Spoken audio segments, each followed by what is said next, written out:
Сайн байцгаана сурагчдаа. Өнөөдрийн хичээлээр та бүхэндээ гүйлтээс хариалт өгөхөд тоглоомууд гэсэн сэдвтэй хичээл авахд бэлэн боллоо. За энэ гүйлтээс тоглоомууд гэсэн сэдвийн хичээл дээр бүх тоглоомын хичээлүүдийг оруулахад бэлэн боллоо. Ангийг AB хэсэгт хувагаад 1-2 дугаар буюу AB хэсгийг 3 ширхэг конус босгоод тэнцний бөмбөгөөр хүлээж унгах даалгаврыг гүйцэтгэж байна. За багууд хүн болгон нэг шиг бөмбөг хүлээн 3 ширхэг конусыг аль төрүүлж унгасан баг нь ялагчаар тодорноо. За 1 дугаар багийнхан нэг конустай үлдсэн байна. 2 дугаар багийнхан мөн адил нэг конустай үлдээж 1 дугаар баг ялж боллоо. За мөн ангийг AB хэсэгт хуваагаад 5 ширхэг босоо конусын дээр хавтгай конусаар тавих ёстой. Ингээд төрүүлж гүйцэтгснээр ялагч тодорж 2 дугаар баг төрүүлж гүйцэтгснээр 2 дугаар баг ялагчаар тодорлоо.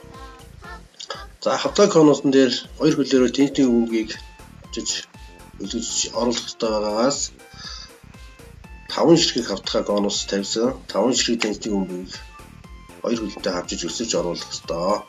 За 1 дугаар баг 3 дахь гүйцэтгэж ийн 2 дугаар баг 2 дахь гүйцэтгэж дуслаа.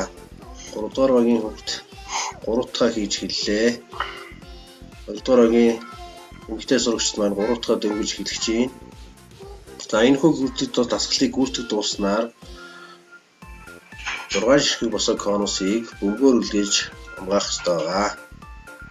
За дасгалыг маш нягт нямба 2 хөлнийхөө дунд тэнцний бөмбөгийг авчиж дээшээ өсрөлтөөс тухайн хавтгай конус руу оруулах ёстой байснаас за оруулж дууснаар 2 дугаар баг ялагчаар тодорлоо. За 5 ширхэг конус босож тавьж доор нь 1 ширхэг тэнцний бөмбөг нуусан байгаа.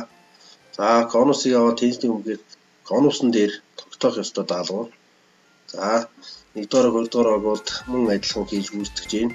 За 1 дугаар багийн эмэгтэй зэмч нь 6 ширхэг бөмбөгийг унгааснаар энэ багийг ялагчаар тодорлоо.